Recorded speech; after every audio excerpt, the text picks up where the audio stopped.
Archangels, please put your hands together for the one, the only Elizabeth. Good evening, beautiful souls, dreamers and wanderers. Thank you for being here, for lending your hearts to this moment. I want to talk about something that feels like a whisper from the universe, a truth that hums beneath the surface of our lives.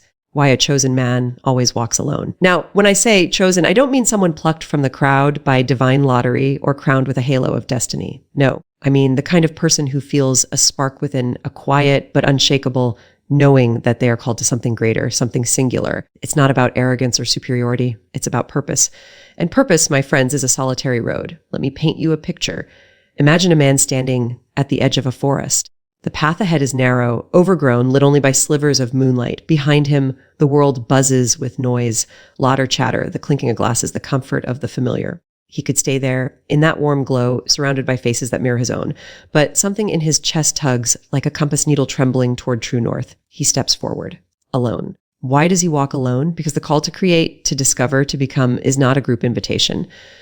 It's a letter addressed to one. The universe doesn't send group emails. When it whispers your name, it's yours alone to answer, and answering means leaving the safety of the crowd, the chorus of agreement, the ease of blending in. It means walking into the unknown, where the path is yours to carve. I think about the artists, the thinkers, the visionaries we've all admired. The ones who changed the world didn't do it by following a parade. They walked alone, not because they wanted to, but because they had to. Their vision was too big for a caravan, too delicate for consensus. They carried their dreams like lanterns, fragile but fierce, and the light they cast was enough to guide them through the dark. But let's be real, walking alone isn't romantic. It's not all windswept hair and poetic sunsets. It's heavy. It's doubting yourself at 3 a.m., wondering if you misheard the call. It's the ache of being misunderstood, of explaining your heart to blank stares. It's the weight of carrying a truth no one else can see. Yet, loneliness is the tax you pay for being chosen. But oh, what a price worth paying. Because here's the secret, the solitary path isn't empty. It's alive with meaning. Every step you take alone is a conversation with your soul, with the world, with the mystery that chose you. You're not just walking, you're building. You're weaving a story that no one else could tell, painting a picture no one else could imagine. And when you emerge from that forest, when you step into the clearing with your truth held high, the world will see it. They'll gather around your light, not because you demanded it, but because you earned it. I want to tell you a story, not about anyone specific, but about all of us. Years ago, I met a painter in a tiny village in Italy. He lived in a crumbling stone house, surrounded by canvases that spilled with color, wild, untamed, unlike anything I'd ever seen. He didn't have gallery shows or a social media following. He painted because he could not pay, why he worked alone, why he didn't move to a city where people could see his art. He smiled, his eyes crinkling like he knew something I didn't. The work, he said, needs quiet to speak, and I need to hear it. That's it, isn't it? The work needs quiet. Your purpose needs space to breathe, to unfold. You can't hear it in a crowd. You can't find it in the noise of other people's expectations. You have to walk alone to listen, to trust, to become. So to anyone here who feels the weight of their own calling, who feels the achy of walking a path that no one else understands, keep going. Your solitude is not a punishment. It's a gift. It's the space where you become who you were always meant to be. And to those who love someone who walks alone, don't try to pull them back to the crowd.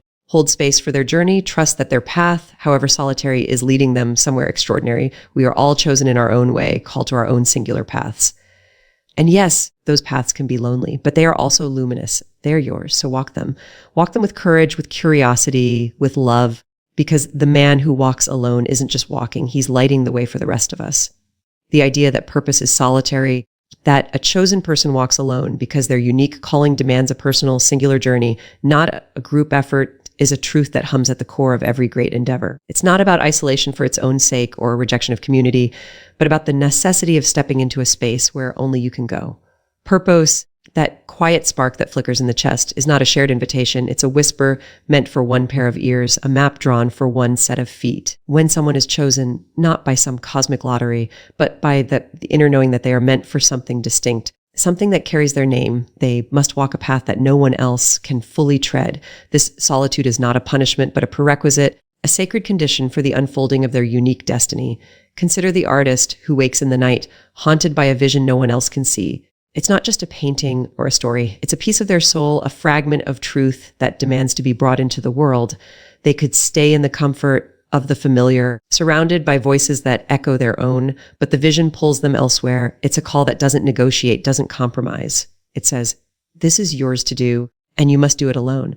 Not because others are unworthy or incapable, but because the act of creation, of answering that call, is an intimate dialogue between the self and the universe. No one else can speak your lines in that conversation. No one else can carry the weight of your particular truth. The singularity of purpose is what sets the chosen apart. It's not about being better or more enlightened. It's about being responsible for something that no one else was assigned. Think of the scientist who spends years in a lab chasing a hypothesis that others dismiss as impossible. They pore over data, scribble equations in the margins of notebooks, and sit in the quiet of their own mind, wrestling with questions no one else is asking. The world outside hums with chatter, with meetings and deadlines and the rhythm of collective life, but the scientist's purpose demands solitude. They must sit with the uncertainty, the failures, the incremental victories that no one else will celebrate until the breakthrough comes. Their path is solitary because the question they're answering wasn't posed to anyone else. This isn't to say that community doesn't matter. Humans are social creatures, and we thrive on connection, on shared laughter and shared burdens, but purpose, true bone-deep purpose, doesn't thrive in crowds. It's like a seed that needs the dark, quiet earth to germinate. If you try to plant it in the middle of a festival, with feet stomping and voices shouting, it gets trampled. Purpose needs space to breathe, to stretch, to take root. It needs the silence of your own heart to grow into something real. That's why the chosen person, the one who feels that spark, must step away from the noise. They must walk into the forest where the path is overgrown and the light is dim, because that's where their work begins. I think of the writer I once knew who lived in a small apartment with nothing but a desk, a lamp, and a typewriter that clacked like an old friend. She'd sit there for hours, her fingers stained with ink, chasing a story that no one else could tell. Friends would invite her out to dinners, to parties, to the bright, bustling world where life felt easier. But she'd smile and say, I have to finish this. Not because she didn't love her friends, but because the story was hers alone to write. It wasn't a group project. It wasn't a collaborative script. It was a piece of her soul, and only she could wrestle it onto the page. Her purpose demanded that she sit in that quiet room with only the typewriter for company, because that's where the story lived. This solitude can feel heavy, even cruel. There are moments when the chosen person wonders if they've made a mistake, if they misheard the call. The world is full of voices that say, come back, join us, it's easier here. And it is easier in a way to blend into the crowd, to let your purpose blur into the background of someone else's life. But the chosen can't do that, not really, because even when they try to step back, to silence the call, it keeps whispering, it keeps tugging, it's like a tide pulling at the shore. No matter how still the water seems, the pull is always there. And so they walk alone, not because they want it, but because they must. This solitary journey is what makes the chosen who they are. It's not just about the destination, the book written, the discovery made, the art created, but about the person they become along the way. Every step taken alone is a step toward understanding, toward courage, toward a kind of clarity that only comes from facing the unknown without a safety net. The solitude shapes them, sharpens them like a blade hunt against a stone. It strips away the noise, the distractions, the need for approval, and leaves only the raw, unfiltered truth of who they are and what they're meant to do. I remember a musician I met in a small town playing his guitar on a street corner for no one but himself. His fingers moved over the strings with a kind of reverence, as if he were praying, not performing. I asked him why he didn't play in bigger venues where crowds could hear him. He shrugged and said, this isn't for them, not yet. His music was his purpose, and it was still forming, still finding its shape in the quiet moments he spent alone with his instrument. He wasn't ready to share it, not because he was selfish, but because it wasn't finished. It needed the solitude to grow, to become what it was meant to be. This is the paradox of the chosen. Their work is for the world, but it begins in solitude. The scientist's breakthrough will save lives. The artist's painting will stir souls. The writer's story will change hearts. But none of it happens in a committee. None of it happens in a chorus. It happens in the quiet, in the moments when no one is watching, when the only witness is the person themselves and the spark they carry. That spark is fragile, but it's also fierce. It's what keeps them moving forward, step by solitary step, even when the path feels endless. The solitary nature of purpose isn't about cutting yourself off from the world forever. It's about creating something so true, so singular, that when you finally bring it back to the world, it resonates. It's about trusting that the work you do alone will find its place among others, not as a compromise, but as a gift. The chosen person walks alone because their purpose is a flame that needs tending, a flame that can't be lit by anyone else. And in that solitude, they find not just their work, but themselves. The notion that the call is personal, that the universe speaks to individuals, not crowds, requiring them to step away from the familiar to pursue their truth, is a truth that feels both tender and fierce. It's a whisper that arrives in the quiet of your own heart, not a shout broadcast to a room full of people. When someone is chosen, not by some grand cosmic decree, but by the stirring of their own soul, they receive a message that's addressed to them alone. It's not a group chat, not a shared memo. It's a singular summons written in the language of their deepest self, and answering it means leaving the comfort of the known, the warmth of the collective, to walk towards something only they can see. This personal call is what makes the journey of the chosen so distinct. It's not about being special in a way that elevates you above others. It's about being responsible for a purpose that no one else can claim. Imagine a woman standing at the edge of a city where the streets hum with life, people rushing to work, laughing over coffee, living in the rhythm of the everyday. She could stay there, blending into the flow, letting her days unfold in the predictable cadence of routine. But something inside her shifts like a key turning in a lock. It's a feeling, a knowing that there's something she's meant to do, something that's hers alone. Maybe it's a book she needs to write, a discovery she needs to chase, a truth she needs to uncover. Whatever it is, it's not a group project. It's a letter with her name on it, and only she can open it. This individuality of purpose is what sets the chosen apart. The universe doesn't send out blanket invitations. It doesn't call a committee to create a masterpiece or solve a mystery. It speaks to one person at a time in a voice so soft it can be drowned out by the noise of the world. That's why answering the call requires stepping away from the crowd, not because the crowd is wrong or unworthy, but because the message wasn't meant for them. It's like trying to hear a whisper in a storm. You have to find a quiet place, a place where the wind doesn't howl and the voices don't overlap. You have to go where the call can be heard. I think of a poet I once met scribbling in a notebook at a cafe in a small town. She sat alone, her pen moving like it was chasing something fleeting. I asked her why she didn't join a writer's group, share her work, get feedback. She smiled, her eyes distant, and said, "This isn't ready for other voices yet. It's still just mine." Her poems were her call, her purpose, and they needed the solitude of her own mind to take shape. She wasn't shutting out the world. She was protecting the fragile, newborn thing that was her truth. It wasn't time for others to weigh in, to shape it or question it. It was hers to nurture, hers to bring into being. This personal nature of the call is what makes it both beautiful and daunting. It's beautiful because it's yours, uniquely, irrevocably yours. It's a piece of the universe that chose you to carry it forward. But it's daunting because it demands you leave the safety of the familiar. The crowd, with its shared laughter and shared fears, is a warm place to be. It's where you know the rules, where you can predict the rhythm of the days. Stepping away from that toward a call that only you can hear feels like walking into a fog. You can't see the path clearly, and no one else can walk it with you. Not really. They can cheer from the sidelines, offer love or advice, but the steps are yours alone to take. This solitude isn't about arrogance or isolation. It's about fidelity to the truth you've been given. The call is personal because your perspective, your experiences, your way of seeing the world is unlike anyone else's. No one else can tell your story, paint your picture, solve your puzzle. The universe didn't make a mistake when it whispered to you. It chose you because of who you are, because of the particular alchemy of your heart and mind. And answering that call means trusting that even when the world doesn't understand, even when the people you love look at you with confusion or concern. I remember a scientist I read about who spent years working on a theory that everyone else called impossible. Colleagues told him to move on, to focus on something practical, something the academic community would embrace, but he couldn't. The question he was chasing wasn't just a hypothesis. It was a call, a personal summons that kept him up at night. He worked alone, not because he didn't value collaboration, but because no one else could see what he saw. The truth he was after was his to find, and it required him to step away from the consensus, to walk a path that others couldn't follow. His notebooks, filled with scribbles and diagrams, were his conversation with the universe, a dialogue no one else could join. This personal call is what fuels the chosen to keep going, even when the way is uncertain. It's not a loud, commanding voice. It's a quiet one, persistent like a heartbeat. It's there in the moments of doubt, when you wonder if you're on the wrong path, if you've misheard the message. It's there in the moments of clarity, when you feel the rightness of your purpose like a current running through you. It's a call that doesn't let go, that doesn't fade, because it's woven into the fabric of who you are. And answering it means trusting that the universe knew what it was doing when it chose you. The personal nature of the call also means that it's not always understood, even by those closest to you. Friends may want you to stay in the warmth of the familiar, to choose a path that's easier to explain. Family may worry, seeing your solitary pursuit as a kind of madness. But the call isn't theirs to understand.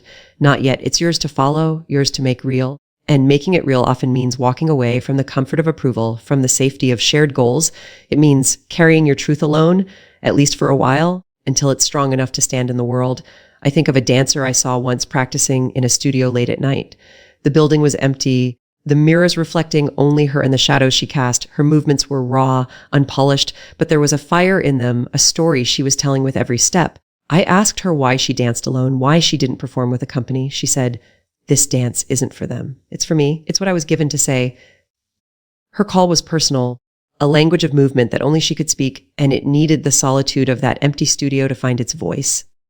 This is the essence of the personal call. It's a conversation between you and the universe, one that no one else can fully join. It's a truth that's yours to uncover, a purpose that's yours to fulfill. And answering it means stepping away from the crowd, not because you don't love them, but because the call is yours alone to answer. The idea that solitude fuels creation, that loneliness is the price of purpose, but provides the quiet needed for deep listening and authentic creation, is a truth that resonates like a low, steady hum in the lives of those who feel called. It's not just that solitude is a byproduct of pursuing a unique path. It's the very soil in which purpose grows. The chosen person, the one who carries a spark of something singular, must step into the quiet, away from the clamor of the world, because that's where their truth can breathe. Loneliness isn't a flaw or a failure. It's the space where the soul listens, where ideas take root, where the raw, unfiltered essence of creation begins to form. Imagine a sculptor in a studio, surrounded by blocks of stone and the soft clink of chisel against rock. The world outside is loud, conversations, footsteps, the hum of a city that never sleeps. But in the studio, there's only the sculptor, the stone, and the vision that lives in their hands. They could be out there, sharing drinks and stories, letting the hours slip by in the comfort of company. But the sculpture, the thing they're called to create, demands silence. It needs the absence of other voices, other expectations to take shape. The sculptor's purpose isn't born in a crowd. It's born in the quiet moments when no one else is watching, when the only sound is the steady rhythm of their own work. This solitude is what allows the chosen to hear the call clearly. The world is full of noise, opinions, distractions, the constant pull of what everyone else thinks you should be doing. That noise can drown out the small, persistent voice of purpose, the one that whispers what you're meant to do. To hear it, you have to step away into a space where the chatter fades and the only voice left is your own. It's not about being antisocial or rejecting connection. It's about creating the conditions for something authentic to emerge. A painter I once knew described it as making room for the colors to speak. She'd lock her studio door, turn off her phone, and let the world fall away. In that quiet, her paintings came alive, not because she was lonely, but because the solitude gave her the space to listen to what her heart was trying to say. This quiet is where deep listening happens. Purpose isn't a loud proclamation. It's a subtle thread woven into the fabric of who you are. To find it, to follow it, you need to be still enough to feel its pull. I remember a mathematician who worked alone in a small office, surrounded by papers covered in equations. Colleagues would invite him to conferences, to brainstorming sessions, but he'd often decline, saying he needed to sit with the problem. For him, the solitude wasn't just a preference, it was a necessity, the problem he was solving. The truth he was chasing needed the quiet of his own mind to reveal itself. In the silence, he could hear the patterns, the connections, the faint outlines of a solution that no one else could see. His purpose required that solitude, not as a sacrifice, but as a gift. But let's not romanticize it too much. Loneliness, even when it's chosen, can feel heavy. It's the ache of late nights spent wrestling with a vision that refuses to take shape. It's the doubt that creeps in when you're alone with your thoughts, wondering if you're on the right path. It's the pang of watching others gather in groups, sharing easy laughter, while you're in your quiet corner, carrying a truth that's still forming. The chosen person pays this price not because they want to, but because they have to. The work, the book, the discovery, the art demands it. It's like a plant that needs the dark to grow before it can reach for the light. The loneliness is the dark, and the creation is what grows there. This price of loneliness is what makes the creation authentic. When you're alone, there's no one to impress, no one to perform for. There's just you and the work, raw and unfiltered. In that space, you can't hide behind what's expected or what's popular. You have to face the truth of what you're trying to say, what you're trying to bring into the world. I think of a musician I met in a quiet coastal town playing her violin in an empty room. She wasn't practicing for a concert or recording for an audience. She was playing because the music was her way of understanding herself, her way of answering the call that lived in her bones. She told me, when I'm alone, I can hear what the notes really mean. That solitude stripped away everything but the truth of her music, letting it emerge in its purest form. This purity is what makes the solitary path so powerful. In the quiet, there's no pressure to conform, no need to dilute your vision to fit someone else's frame. You can chase the edges of what's possible, explore the corners of your own mind without the weight of outside expectations. A writer I knew used to say that her best sentences came at 2 a.m., when the world was asleep and her thoughts were free to wander. In those solitary hours, she wasn't writing for an editor or a reader. She was writing for herself, for the story that demanded to be told. That's what solitude does. It gives you permission to be unapologetically yourself, to create something that's yours before it belongs to the world. The quiet of solitude also allows for mistakes, for the messy, imperfect process of creation. In a crowd, there's pressure to get it right, to present something polished. But alone, you can stumble, experiment, fail without an audience. This freedom is what lets the chosen person refine their purpose bit by bit until it's ready to meet the world. I think of an inventor I read about who spent years in a garage tinkering with prototypes that kept breaking. Friends told him to give up, to join a team, to work on something less risky. But he needed the solitude to keep trying, to keep failing, until he found the one design that worked. That garage, with its clutter and quiet, was where his purpose took shape, not in a boardroom, not in a collaboration, but in the solitary space where he could listen to his own ideas. This connection between solitude and creation isn't just about the act of making something. It's about becoming someone. The chosen person, by walking alone, learns who they are. They discover their resilience, their courage, their capacity to carry a vision through doubt and darkness. The loneliness shapes them as much as it shapes their work. It's a crucible, burning away the inessential, leaving only what's true. A dancer I once saw practicing alone in a dimly lit studio moved with a kind of raw honesty that took my breath away. When I asked her why she practiced alone, she said, "This is where I find myself." Her dance wasn't just a performance. It was a conversation with her own soul, one that needed the quiet to be heard. Solitude, then, is not just the price of purpose. It's the fuel. It's the space where the chosen person listens, creates, becomes. It's where the spark of their call grows into a flame, steady and bright, ready to light the way. The idea that the path of the chosen is challenging, that walking alone involves doubt, misunderstanding, and the weight of carrying a vision others can't yet see is a truth that cuts deep into the heart of what it means to pursue a singular purpose. It's not a romantic stroll through a sunlit meadow. It's a trek through a dense, uncharted forest where the trail is faint, the shadows are long, and the only guide is an inner compass that sometimes wavers. The chosen person, driven by a call that's theirs alone, faces obstacles that test not just their resolve, but their very sense of self. The solitude of their journey amplifies these challenges, making them feel heavier, more personal, because there's no one else to share the load. Doubt is the first shadow that stalks the solitary path. It creeps in during the quiet hours when the world is asleep, and the chosen person is alone with their work. It's the voice that whispers, "What if you're wrong? What if this vision, this purpose, is a mistake?" A painter I once knew described nights spent staring at a half-finished canvas, questioning whether the colors she saw in her mind were worth pursuing. She'd stand there, brush in hand, wondering if she'd misheard the call that led her to that moment. The solitude made the doubt louder because there was no one to counter it, no one to say, "Keep going." The chosen must face this uncertainty alone, wrestling with questions that have no easy answers, trusting a vision that exists only in their heart. This doubt isn't just about the work. It's about the self. The chosen person carries a purpose that feels bigger than them, a truth that demands to be brought into the world. But what if they're not enough? What if they lack the skill, the strength, the clarity to make it real? I think of a writer who spent years crafting a novel, only to tear up drafts in the middle of the night, convinced he wasn't good enough to tell the story he felt called to write, alone in his small apartment. With only the glow of a desk lamp, he'd rewrite the same sentence 100 times, each version a battle against his own insecurity. The solitude of his path meant there was no one to reassure him, no one to mirror his belief when it faltered. The weight of that doubt was his to carry, a burden that came with the call.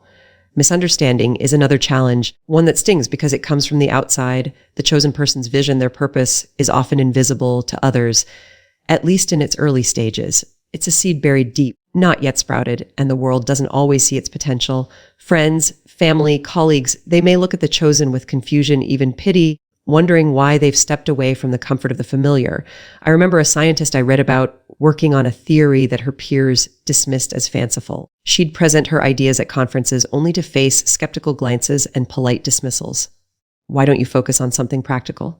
they'd ask. But her purpose wasn't practical. It was personal, a truth she alone could see. The misunderstanding isolated her further, making her path feel not just solitary but lonely, as if she were speaking a language no one else understood. This misunderstanding can feel like rejection because it often comes from those closest to the chosen. Loved ones wanting the best may urge them to return to a safer path, to join the crowd where life is easier to explain. A musician I met once told me about his family's concern when he left a stable job to write songs in a cramped studio. They didn't see the melodies that haunted him, the chords that felt like his heartbeat. They saw only the risk, the solitude, the apparent madness of chasing something intangible. That misunderstanding weighed on him, not because he doubted his purpose, but because it separated him from the people he cared about.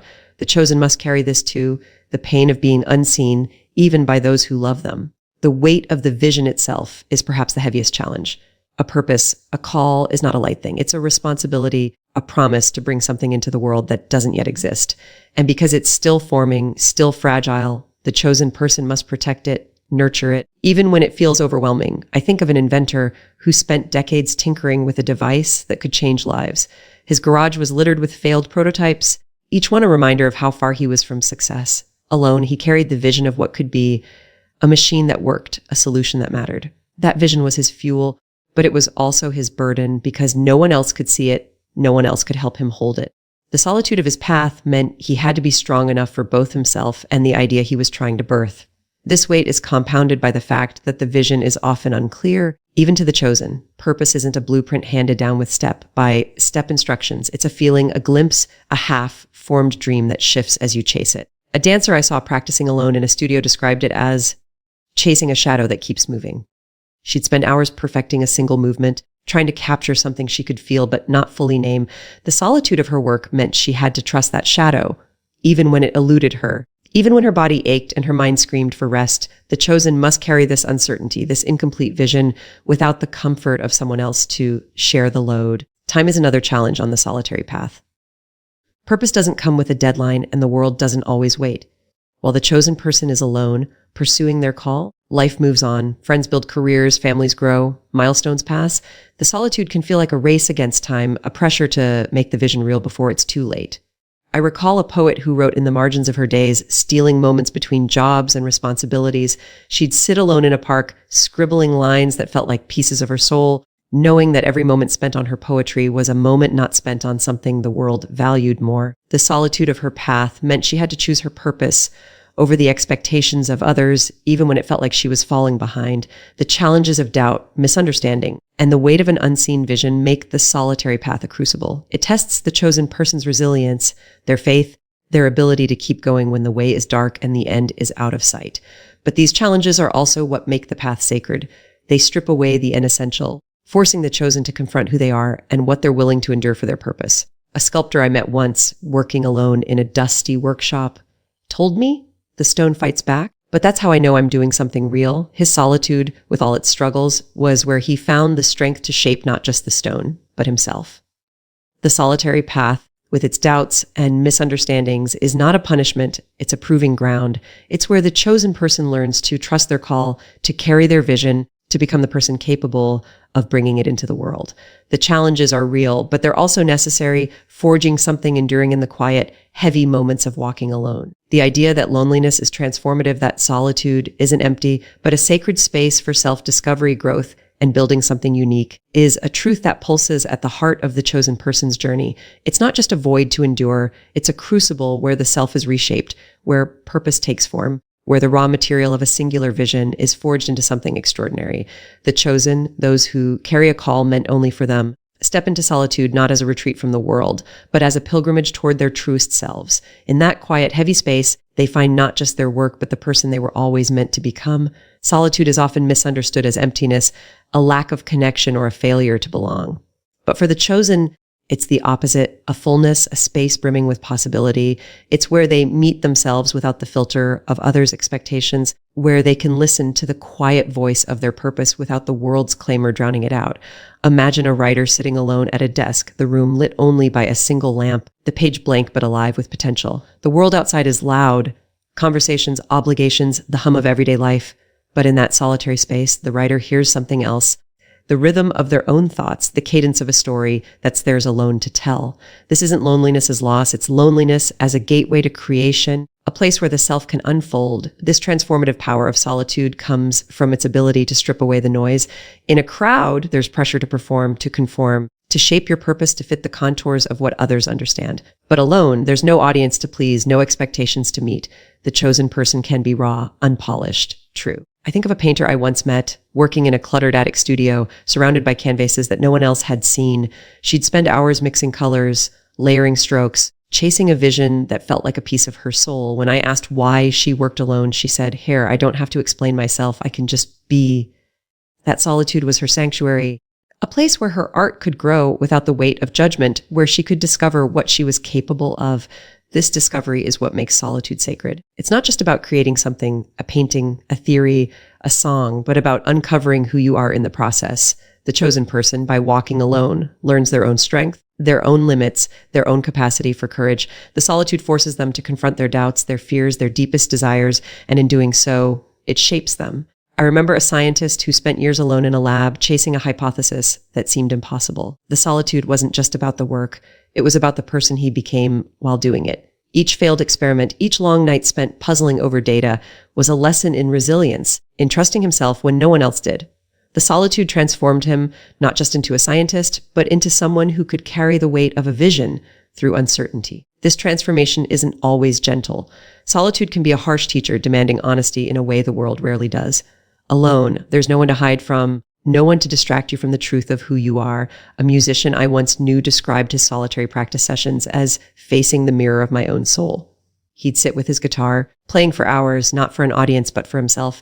In those moments, he wasn't just refining his music. He was refining himself, confronting his insecurities, his ambitions, his reasons for creating. The solitude forced him to ask hard questions. Why am I doing this? What am I trying to say? The answers he found alone in that quiet space shaped not just his songs, but his understanding of himself. This self-discovery is what makes the solitary path so powerful.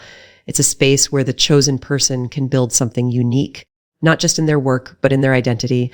The solitude allows them to explore the edges of their own mind, to push beyond what's comfortable or expected. I think of a poet who wrote in a small cabin far from the city's noise. Her poems were raw, unfiltered, filled with images that felt like they'd been pulled from the marrow of her bones. She told me that the solitude was where she found her voice, not the one she used to speak to others, but the one she used to speak to herself. In that quiet, she discovered what she believed, what she valued, what she was willing to fight for. The solitude didn't just give her poems, it gave her herself. The act of building something unique in solitude is what sets the chosen apart. Their purpose, their call, is not a shared blueprint.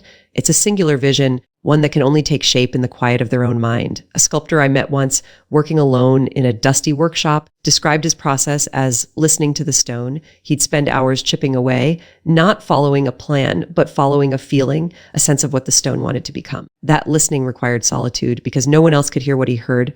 The sculpture that emerged was unique, not just because of his skill, but because of the solitary space where he allowed it to grow, free from the influence of others' voices.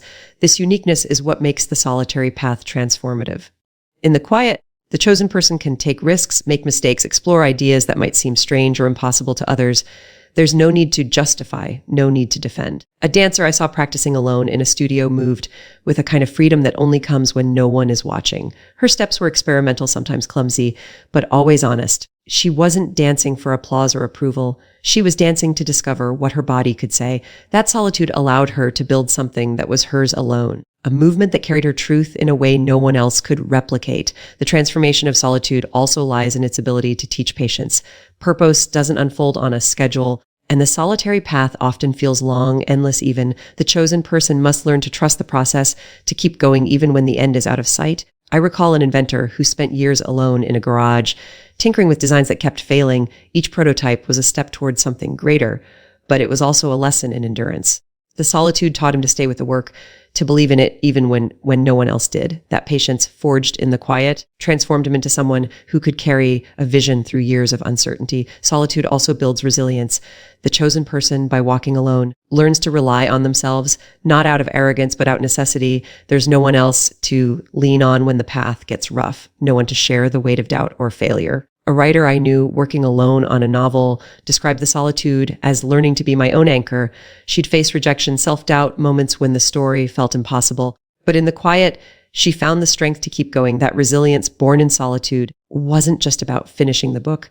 It was about becoming someone who could weather the storms of her own purpose.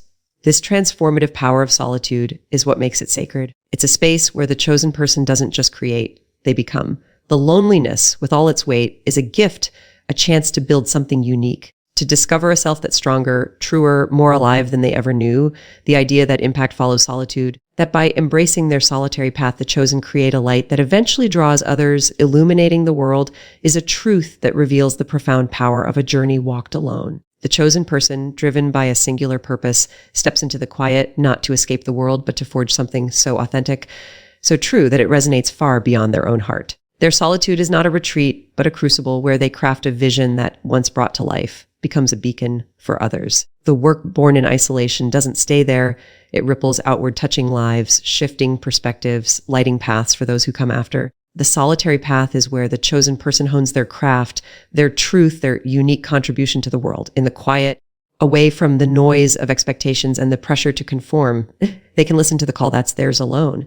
This listening is what allows them to create something genuine, something that carries the weight of their soul. I think of a poet I once met writing alone in a small room, her notebook filled with lines that felt like whispers from another world. She didn't write for an audience. She wrote because the words demanded to be written. But when she finally shared her poems, they struck like lightning, staring hearts she'd never met. Her solitude was the forge where those words were shaped, but their impact was universal, a light that drew others to her truth. This transformation from solitude to impact is not immediate. The chosen person often labors in the dark, their work unseen, their purpose misunderstood. The world doesn't always recognize the value of what they're creating. Not at first. A scientist I read about spent years alone in a lab, chasing a discovery that her colleagues dismissed as impossible. She pored over data, tested hypotheses, failed more times than she succeeded, all in the quiet of her own mind. The solitude was necessary, not just to focus, but to protect her vision from doubt, from the skepticism that might have dimmed her resolve. When her breakthrough finally came, it changed the field, saving lives she'd never know. Her solitary path, with all its challenges, was what made that impact possible, a light that shone because she walked alone. The power of this impact lies in its authenticity. In solitude, the chosen person creates without compromise, without diluting their vision to fit the world's expectations. This purity is what makes their work resonate. I remember a painter who worked alone in a barn, his canvases filled with colors that seemed to pulse with life. He didn't paint for galleries or critics. He painted because the images burned in his mind, demanding to be set free. When his work was finally shown, people stood before it in silence, moved by something they couldn't quite name. That something was the truth of his solitude, the unfiltered essence of a vision crafted in quiet. His paintings didn't just decorate walls, they shifted how people saw the world, a light born in the solitary hours he spent with his brush. This light doesn't just illuminate the world, it inspires others to find their own. The chosen person's solitary journey, with its struggles and triumphs, becomes a kind of map for those who see it. It says, you can walk your own path too. A musician I knew played alone in a small studio, crafting songs that felt like pieces of her soul. She'd spend hours with her guitar, chasing melodies that no one else could hear. When she finally performed, her music didn't just entertain, it stirred something in her listeners, a longing to pursue their own truths. Her solitary work became a spark, igniting courage in others to step into their own quiet, to listen to their own calls. The impact of her solitude wasn't just in the songs, it was in the lives she touched. The paths she lit for others. The solitary path also creates a kind of resilience that amplifies impact. By walking alone, the chosen person learns to trust their vision, to carry it through doubt and failure. This strength is what allows their work to endure, to reach beyond the moment of its creation. I think of an inventor who spent decades in a cluttered workshop tinkering with designs that kept breaking. The solitude was grueling, filled with moments when he questioned his purpose. But that same solitude taught him persistence, a stubborn belief in what he was building. When his invention finally worked, it didn't just solve a problem. It changed an industry. Its impact felt across generations. The resilience forged in his solitary path was what made that possible, a light that burned steady because he refused to let it go out. This impact is often unexpected, even to the chosen. They don't set out to change the world. They set out to answer a call, to create something true. But the truth has a way of resonating, of finding its way to those who need it. A writer I once knew labored alone over a novel, pouring her heart into a story she wasn't sure anyone would read. She wrote in the early mornings. When the world was still, her words a conversation with herself. When the book was published, it found readers across the globe, people who saw their own struggles in her pages. Her solitary work, born in the quiet of those mornings, became a light for others, a reminder that their own stories mattered. The impact was not what she sought. It was what her solitude made possible. The solitary path also allows the chosen to take risks that amplify their impact. In the quiet, free from the need to please or perform, they can explore ideas that others might dismiss as impractical or strange. This freedom is what leads to breakthroughs, to creations that shift the world's perspective. A sculptor I met working alone in a dusty studio carved forms that defied convention, shapes that seemed to move even as they stood still. He didn't sculpt for approval. He sculpted to see what was possible. When his work was shown, it challenged how people thought about art, sparking conversations that rippled through galleries and beyond. His solitary risk, taking his willingness to follow his vision into the unknown, was what made that impact possible. A light that illuminated new ways of seeing. The impact of solitude is also in its universality. The chosen person's work, though deeply personal, speaks to something human, something shared. A dancer I saw practicing alone in a studio moved with a rawness that felt like a confession. She wasn't dancing for an audience. She was dancing to understand herself. But when she performed, her movement spoke to everyone who watched, touching on truths they hadn't known they carried. Her solitary path, with all its quiet intensity, created a light that drew others in, connecting them to their own hearts. The impact wasn't in the performance alone. It was in the solitude that shaped it, the space where she found something true enough to share. This connection between solitude and impact is what makes the chosen person's journey so powerful. They walk alone not to isolate themselves, but to create something that will eventually belong to the world. Their solitude is a gift, a space where they can forge a light that others will follow. A teacher I knew, writing lessons alone in a small office, crafted ideas that would shape young minds. She didn't teach for recognition. She taught because it was her call. But her solitary work, her quiet dedication, became a beacon for her students, guiding them toward their own truths. The impact of her solitude was in the lives she touched, the paths she lit without ever seeking the spotlight. The solitary path, with all its challenges, is what makes this impact possible. It's where the chosen person creates something so true, so singular, that it can't help but resonate. Their light, forged in the quiet, draws others not because they demand it, but because they earned it step by solitary step. The idea that impact follows solitude, that by embracing their solitary path, the chosen create a light that eventually draws others, illuminating the world, is a truth that reveals the profound power of a journey walked alone. The chosen person, driven by a singular purpose, steps into the quiet not to escape the world, but to forge something so authentic, so true, that it resonates far beyond their own heart. Yeah. Their solitude is not a retreat, but a crucible where they craft a vision that, once brought to life, becomes a beacon for others. The work born in isolation doesn't stay there. It ripples outward, touching lives, shifting perspectives, lighting paths for those who come after. The solitary path is where the chosen person hones their craft, their truth, their unique contribution to the world. In the quiet, away from the noise of expectations and the pressure to conform, they can listen to the call that's theirs alone. This listening is what allows them to create something genuine, something that carries the weight of their soul. I think of a poet I once met writing alone in a small room, her notebook filled with lines that felt like whispers from another world. She didn't write for an audience. She wrote because the words demanded to be written. But when she finally shared her poems, they struck like lightning, staring hearts she'd never met. Her solitude was the forge where those words were shaped, but their impact was universal, a light that drew others to her truth. This transformation from solitude to impact is not immediate. The chosen person often labors in the dark, their work unseen, their purpose misunderstood. The world doesn't always recognize the value of what they're creating. Not at first. A scientist I read about spent years alone in a lab, chasing a discovery that her colleagues dismissed as impossible.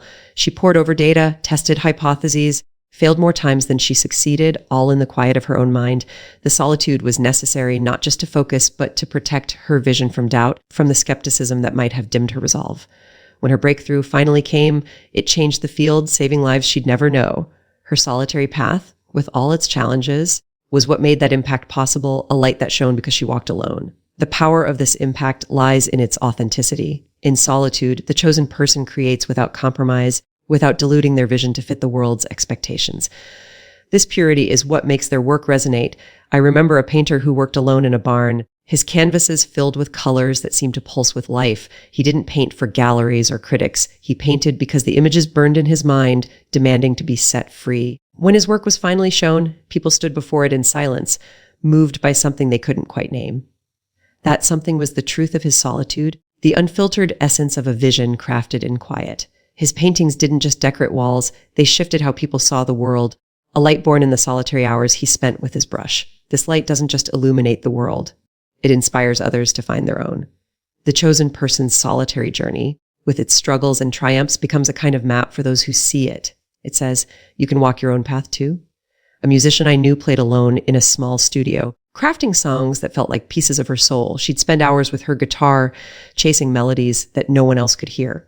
When she finally performed, her music didn't just entertain, it stirred something in her listeners, a longing to pursue their own truths. Her solitary work became a spark, igniting courage in others to step into their own quiet, to listen to their own calls.